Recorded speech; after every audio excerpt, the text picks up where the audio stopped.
Well, the fun did not last very long, guys. Drivetrain malfunction, reduced power, and take a look at this. Normally, if it's not a serious issue, you can turn off the car and turn it back on, and it should reset. And that's obviously not the case. I really hope it's not what I think it is, which is very likely to be that, and it's very expensive. Gotta get to the shop, pull out the scanner tool, and see what I get. I went ahead and connected the top-down Diagnostics tool. Let's see what's wrong with my baby.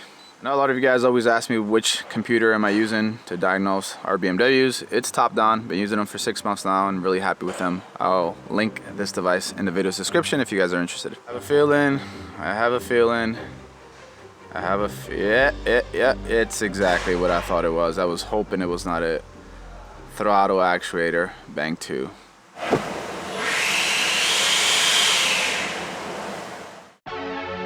I cannot catch a break. My cheap E60 M5 has taken a yet again. After addressing the annoying SMG issue, replacing all the suspension components, and installing new rod bearings, I thought it was finally time to move on to the fun stuff. You know, no more maintenance, and instead install some awesome mods and enjoy the epic V10 powered M5. Well, we kinda had a bit of fun after installing the F5 exhaust. The car sounded absolutely amazing.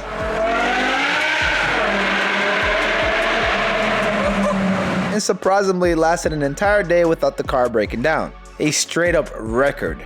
Obviously everything the seller told me about this car was a lie. It just bothers me so much that everything that was supposedly replaced is starting to fail back to back. Remember this documentation the seller provided of the new throttle actuators he purchased? Well, now we know for certain that was not the case.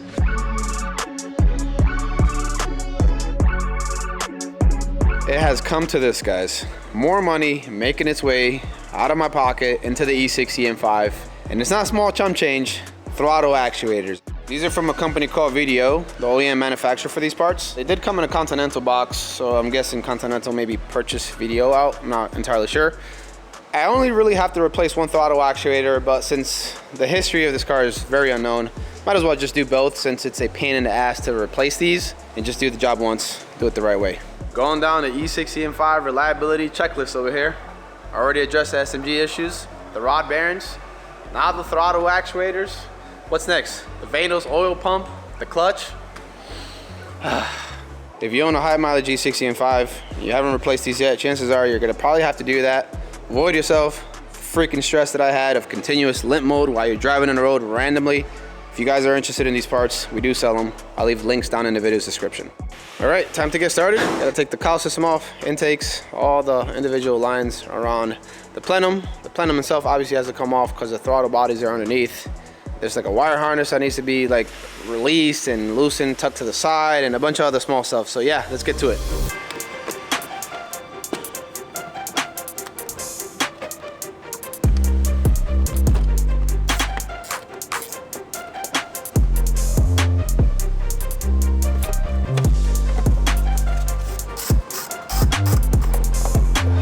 Loosen up the expansion tank to make a little bit of room. You don't have to completely uninstall it, but at least so you can move it around so you can get to certain screws and lines and stuff like that.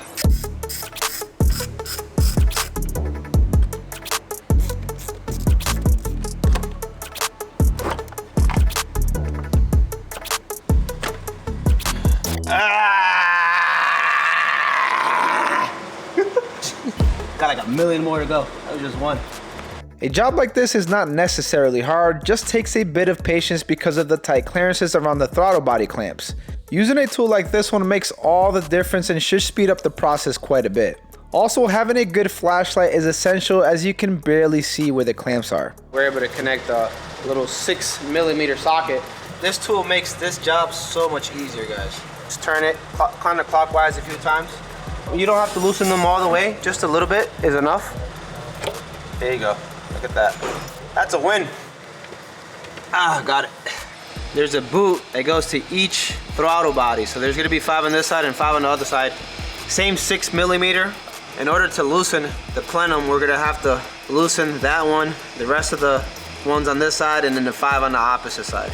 Luckily, again, we have this handy dandy tool that can just kind of maneuver its way to that spot. Now we can go ahead and loosen it up. All right, we should be good. Now, off camera, I'll go ahead and do the remainder 9. It's like a damn game of Operation over here. How the hell?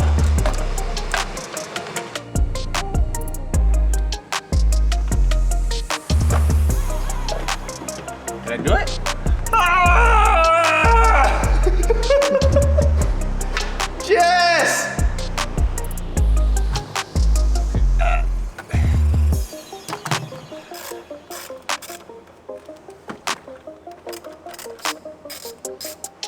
You got one throttle actuator right here, which is bank 2. I think that's the faulty one. That's the one that needs to be replaced, but again, I'm just gonna go ahead and replace both. Second one's right here, bank 1. So in order to make access to remove them, I'm gonna have to loosen up this wire harness thing a little bit. Just give it a little bit of slack. Got a 10 mil here. I think there's a couple of 10 mils on the back side, which I'll reach over and get. The ionic modules, remove the covers so we can have access to this 10 millimeter bolt right here, which should be very simple. We got these 3 plugs here too. These are gonna be removed, and these 2 will get removed as well. Again, so we can have some room so we can move it around. And you pull it off. Here it is. Bolt loose. Definitely a pain in the ass. That's for sure. Oh my God. Look at that. Let's check it out. M5 is a 2006, right? This throttle actuator from BMW has a date of August 8th, 2016. So they've definitely been replaced. These are common failure items. I don't know about this throttle body, guys, but look in there. She got a lot of caca in there. And by caca, I mean toilet paper.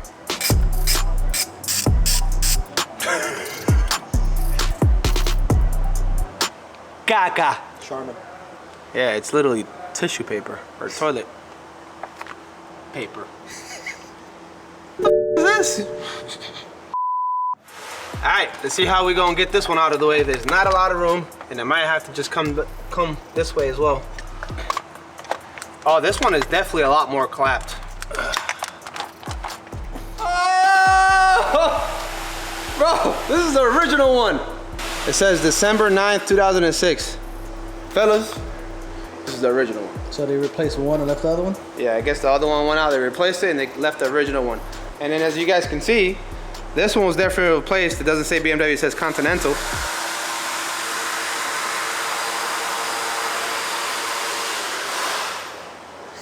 Shut up!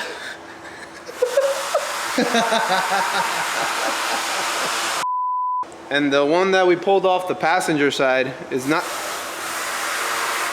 gonna kill him. Shut the fuck... Oh my God!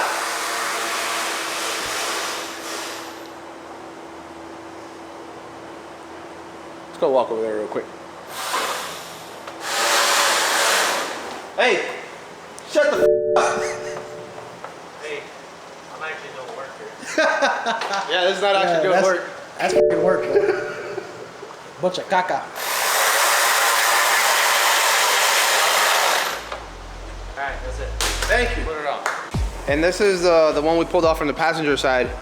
This one's definitely replaced. This was from August 8th, 2016.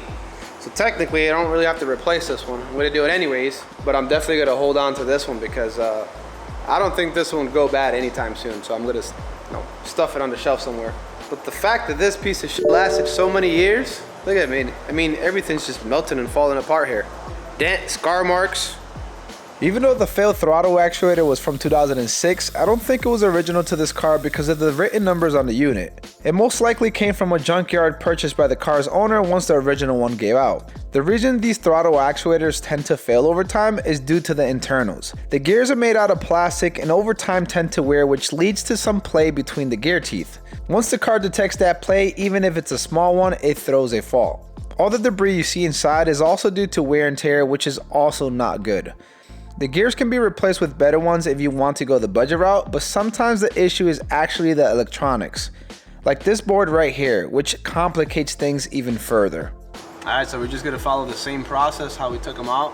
We'll do the bang to one first. We'll snake it underneath the wire harness, get the bolts on there, connect it, and then after we do that, I think we're gonna end up tackling the valve covers, in particular the gaskets, because it is leaking just a bit from there, and I didn't want to do it last time because I didn't want to do all of this stuff twice. Since we're already here, maintenance first. Let's see right there. There you go. So I will say this, guys, from the first time doing this without any prior experience, it's not really difficult if you have the right tools. It's just I guess time consuming and very nerve-wracking. You don't want to drop this engine bay, that's for sure.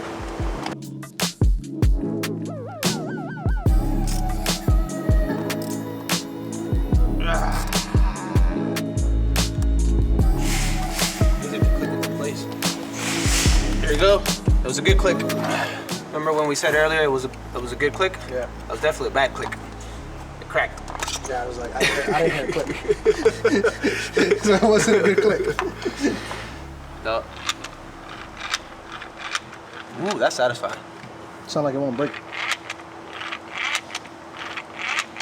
Yes. Yeah. Wait. OEM, baby.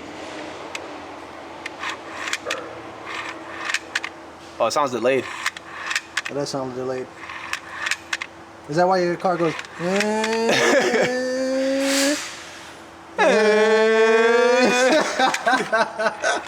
I need a side by side. This is a 2016, bro. Oh, I don't know. I think this one. Oh, this one's on its way out, bro. I don't know. That sounds like old knees. This is good. Oh. Yeah, that's fresh meat. Oh, fresh meat, bro. Fresh meat. It's tight meat, bro. Okay.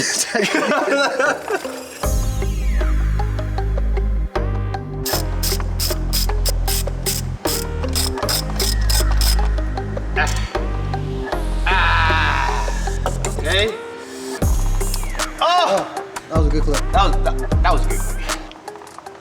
Oh yeah. That was a good clip.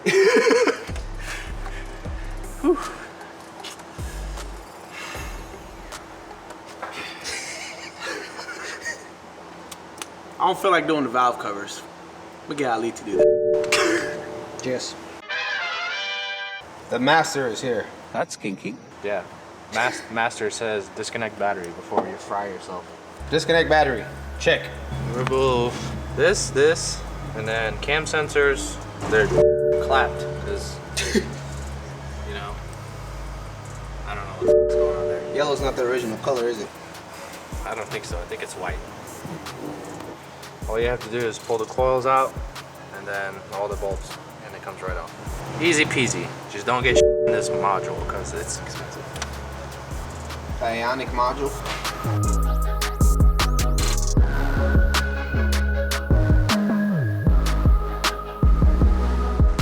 Wow, you Is it crispy? yeah. I think so. Since it just It just snapped.